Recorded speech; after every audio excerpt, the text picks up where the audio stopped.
من أين سمعنا بهذا الخبر؟ رغم أني قلتها لكم من قبل، فرنسا ماشية في اتجاه الاعتراف بمغربية الصحراء. قضية أنها تعلن رسميا عن دعم الحكم الذاتي لا يكفي المغرب.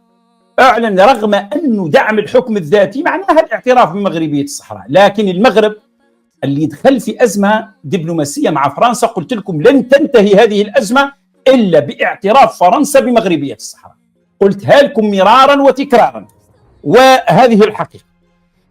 الآن دخلوا مع ألمانيا في أزمة أشادت بالحكم الذاتي، دخل المغرب في أزمة مع إسبانيا، انتهى باعتراف المحتل السابق للصحراء بمغربية الصحراء. ونفس الشيء المغرب صار يدخل في أزمة لا يخرج منها إلا بتحقيق أهداف.